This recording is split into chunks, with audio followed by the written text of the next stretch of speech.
world where everything seems to be constantly shifting, one reality has remained remarkably consistent. The United States continues to stand as one of the most powerful military and diplomatic forces on Earth. Through unmatched resources, global reach, and strategic depth, the U.S. has built a system of dominance that few nations could realistically challenge. Time and again, military analysts reach the same conclusion: the American armed forces operate on a level of their own. Any potential adversary would be wise to think carefully, or better yet, multiple times over, before confronting the United States directly. So what makes the U.S. so difficult to challenge? Today, we're breaking down 7 major reasons why taking on the United States would be one of the gravest mistakes an adversary could ever make.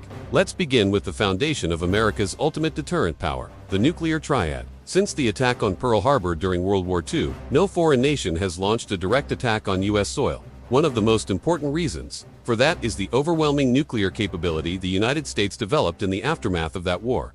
The atomic bombings of Hiroshima and Nagasaki were not only decisive moments in history, but also powerful demonstrations of America's willingness and ability to use devastating force if necessary. While the ethical implications of those events are still debated, they established a global understanding that the U.S. possessed unmatched destructive power. During the Cold War, this reality shaped global politics.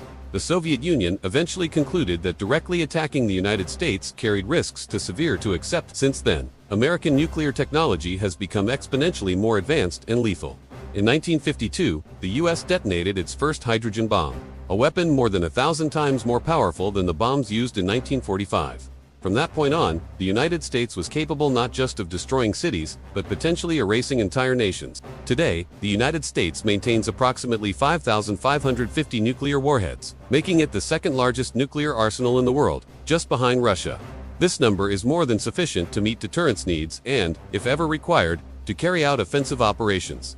However, as rivals developed their own nuclear weapons, the U.S. responded by ensuring it could always retaliate after absorbing a nuclear strike. This concept is known as second strike capability. Second strike capability is maintained through what is called the nuclear triad. The triad consists of 3 distinct components: land-based intercontinental ballistic missiles, nuclear-capable bombers, and submarine-launched ballistic missiles. The purpose of this structure is simple: to make it virtually impossible for an enemy to eliminate all American nuclear forces in a single attack. The land-based leg of the triad relies on Minuteman III missiles housed in hardened underground silos across the United States.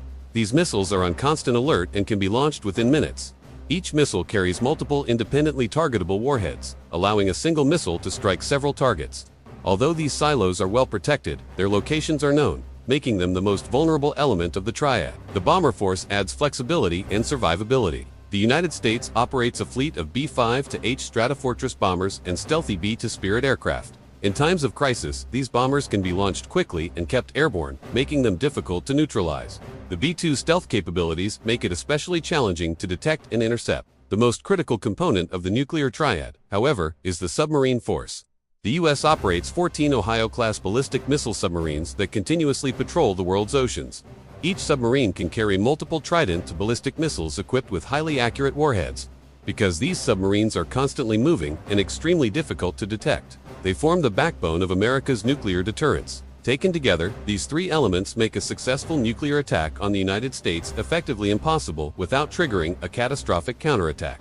Even nuclear-armed nations like China would struggle to deliver a decisive strike against the U.S. Only Russia possesses a roughly comparable capability, and even then, both sides rely on the doctrine of mutually assured destruction. The logic is grim but effective. Any nuclear war would result in total devastation for all involved. This reality has prevented nuclear conflict for decades and makes attacking the U.S. nuclear triad an act of self-destruction. The second major reason not to challenge the United States is its unmatched naval power. When it comes to control of the world's oceans, no military force comes close to the U.S. Navy. Its size, firepower, and global reach place it in a category of its own. The Navy operates nearly 300 deployable combat vessels and more than 4,000 aircraft. Supported by over 300,000 active-duty personnel, its total displacement tonnage exceeds 4.5 million, surpassing that of any rival by a wide margin. While China technically operates more ships, most of them are smaller coastal vessels. In terms of blue water capability, the ability to operate far from home ports, the U.S. Navy remains unrivaled. It is divided into 7 fleets, each capable of independent operations, allowing the United States to respond to crises anywhere on the globe. Aircraft carriers are the centerpiece of this dominance. Since World War II, carriers have replaced battleships as the primary symbol of naval power. The The U.S. currently operates 10 nuclear-powered Nimitz-class carriers and 1 Gerald R. Ford-class carrier, with more under construction. These massive vessels serve as floating air bases, capable of projecting power hundreds of miles inland. The newer Ford-class carriers incorporate advanced technologies such as electromagnetic aircraft launch systems and improved arresting gear, allowing for higher sortie rates and reduced maintenance, while adversaries have developed strategies to limit carrier operations in contested regions. These ships remain overwhelmingly effective in most parts of the world. Beyond carriers, the Navy also maintains a powerful amphibious force capable of launching large-scale coastal invasions, supported by amphibious assault ships and transport docks. U.S. forces retain the ability to land troops and equipment almost anywhere. Combined with cruisers, destroyers, submarines, and logistical vessels, the Navy ensures American presence and influence across the seas. The third reason lies in America's elite Special Operations Forces. Being selected for U.S. Special Forces is among the highest honors in the military. These units represent the pinnacle of training, discipline, and operational capability.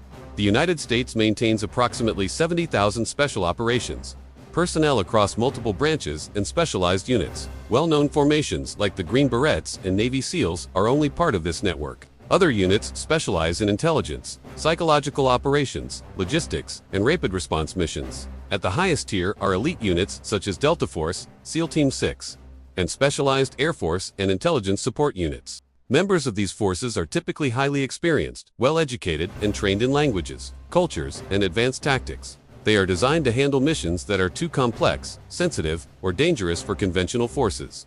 No other nation maintains such a wide and capable range of special operations units, giving the U.S. unmatched flexibility in unconventional warfare.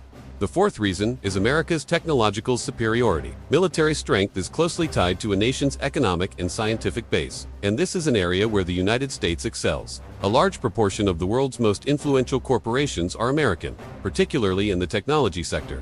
These companies, along with top-tier universities, form a powerful ecosystem that fuels innovation. American universities dominate global rankings and serve as hubs for research and development.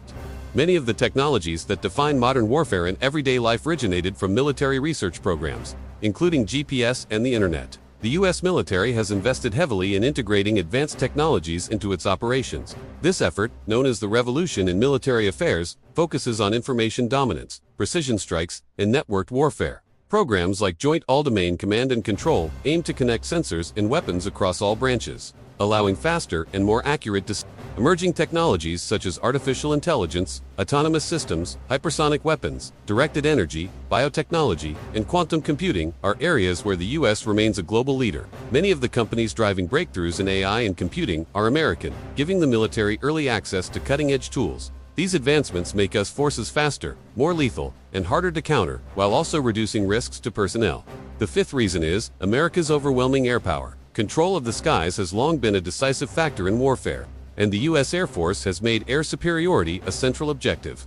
The United States continues to modernize its air fleet, replacing older aircraft with advanced platforms like the F-35 Lightning II and developing next-generation fighters. The F-35 combines stealth, advanced sensors, and formidable firepower, allowing pilots to detect and engage enemies long before being seen themselves. It also serves as a flying data hub, sharing information with allied aircraft and ground forces in real time. Strategic bombing capability is also being strengthened through the development of the B-21 Raider, a next-generation stealth bomber designed to penetrate advanced air defenses. Supported by aerial refueling tankers and surveillance assets, the U.S. maintains unmatched reach in the air. The sixth reason is the strength of America's alliances. The United States rarely acts alone. Its most significant alliance is NATO, the most powerful military coalition in history. NATO's combined forces dwarf those of any rival, with millions of personnel, tens of thousands of aircraft, and thousands of ships. NATO's integrated command structure allows diverse militaries to operate together seamlessly. Beyond NATO, the U.S. maintains strong partnerships with countries such as Japan, South Korea, Australia, India, and Israel, each with capable armed forces of their own. These alliances multiply American power and provide access to bases, intelligence, and logistical support across the globe. The seventh and final reason is America's unmatched ability to project power globally. Power projection is the ability to deploy and sustain military forces anywhere in the world. In this area, the United States has no equal. Supported by its Navy, Air Force, overseas bases, allies, and advanced logistics, the U.S. can respond rapidly to crises on any continent. The presence of American forces alone often serves as a deterrent. When necessary, these forces can escalate quickly and decisively. This global reach is the culmination of all the strengths discussed so far. That said, military power ultimately rests on the strength of a nation's society. To maintain its edge, the United States must continue investing in education, infrastructure, and effective governance. As military theorist Karl von Clausewitz observed, war is an extension of politics. Without strong political institutions, even the most advanced military cannot succeed. For now, however, the conclusion is clear. Challenging the United States militarily would be a grave mistake, one that few nations are willing to make. If you enjoyed this breakdown, check out our next video exploring what would happen if the United States and China went to war, hour by hour.